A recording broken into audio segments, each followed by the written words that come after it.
Hi guys, I thought I would just hop on here and talk about a subject that you don't hear about a whole lot called thoracic outlet syndrome. I'd never heard of it, and I recently got diagnosed with it back last year, and I was oblivious to it.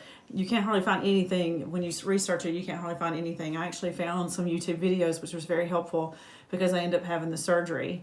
But what happened in my case was I had had an injury back in June going to the gym, and it had started as just every once in a while it was just a pain through my arm, and then it got to where it was radiating through these two fingers and then in the palms of my hand here.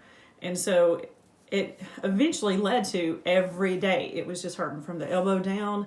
I was in a lot of pain, and it hurt every day. I couldn't do your daily activities of even getting dressed, putting a belt on, twisting like my water bottles. And so I went to the doctor. I've had 2 nerve conduction tests done. They did an MRI of my neck. They did an MRI of my hand. 5 doctors later, they discovered that it was thoracic outlet syndrome.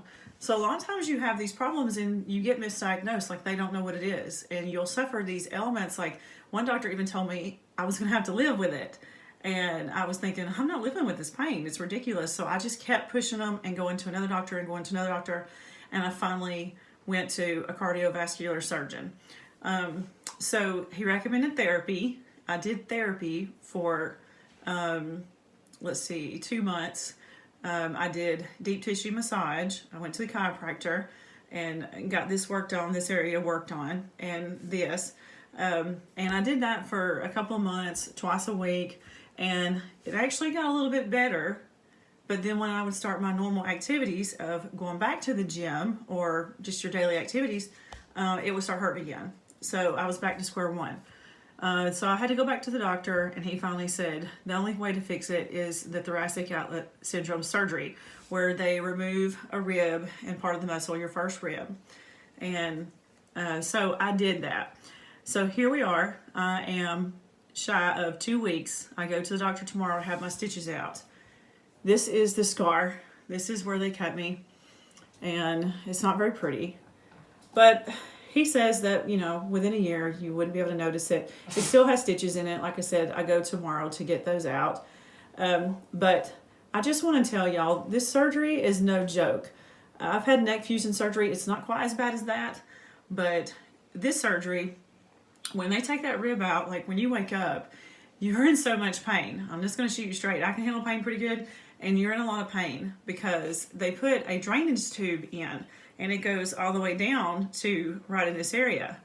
So they have the tube, and then there's, the bulb that comes out for the drainage. That makes it really, really uncomfortable. Now, I stayed in the hospital overnight, one night, and the next morning he came and he took the drainage tube out. When he took that out, it felt a lot better. It was like I was sore, but it felt a lot better. He sent me home with oxycodone, Percocet, and Toradol, and to rotate those. I'll have to be honest, when I came home, I was on the little pump, the pain pump in the hospital. And when I came home, I wanted to try to see how bad it would be with less pain medications. So I was supposed to be taking the oxycodone every 4 hours and the Toradol every 6 hours. I took the oxycodone every 6 hours and the Toradol every 8. So it was actually not that bad. By day 3, I actually got out and did things, and I thought, this is not that bad. It's like really sore. But I didn't realize that all of this area here was still really numb. Like, you could do this and you couldn't really feel it. Now all the feeling has come back. I started feeling pretty bad. I think I overdid it on the 3rd day. I started feeling pretty bad again. And this area has felt like a sunburn. Like I feel like this is just on fire all the time. But I haven't taken my pain meds in 3 days. And then even so, I started tapering them down to just 2 Percocet a day. So it's really not that bad, but just don't overdo it, and just know that this is going to take time to heal. Like I said, you can see the scar. It still has the stitches. He didn't want to go under the arm because he said that this was the more accurate way to do it right. And then he's going to take these out tomorrow. It's still a little bit numb here, but let me tell you, you're going to feel like you have just the worst sunburn of your life. This burning sensation, I did not feel at first. And then when this started, the numbing, whatever they put in there, the anesthesia or whatever, started wearing off probably by the 3rd day. And on the 4th day is when I have been feeling this burning sensation. It's been 12 days now, so I'm 12 days out. I have to go 6 weeks of just light, not lifting anything heavy, or whatever. But generally he says that within 6 weeks you can kind of get back to your normal activities. But I just want you guys to know how it feels after this surgery. When you first have the surgery, yes, you're going to wake up. It's going to be painful. Hopefully they'll give you pain management in the hospital. I only stayed overnight, 1 night. I know some people have stayed longer than that. I was only 1 night. And then when I came home, they send you home with pain medication. And you still will be okay. It's tolerable. It's not just the worst pain you've ever felt, I promise. I'll be posting updates as well. I'm going to give it a few weeks and I'll come back on here and I'll do a part 2 and I'll let you guys know how everything's going for me. I did want to mention, in the beginning, my pain was completely gone when I woke up from the surgery. I do want to tell you that. And now I've noticed that when I do too much in one day, then I start getting some of that pain back. So I was told that that was kind of normal. I'm hoping that it is normal and that it's going to get better and go away permanently.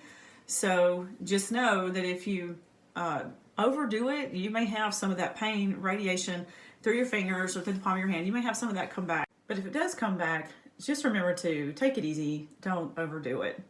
Everybody's different. Sometimes therapy will help. Mine ended up being a pinched blood vessel along with a nerve. And so the only option for me was surgery because I wanted to get back to my normal life. I feel like I'm already headed in that direction. So I hope you guys take the time to really research and do what's best, what you think is right for you. I do these videos mainly to help people just like me who have a problem and they don't know what to do about it. They're confused, they're scared, and so they go and they do their research. That's the whole reason why I put this video on here. I'm not a professional. I just put my everyday things, down to earth things on my YouTube channel. So if you have any questions, please feel free to leave them in the comments. I'll do my best to answer them. And I hope this video really helps, and good luck on your surgery.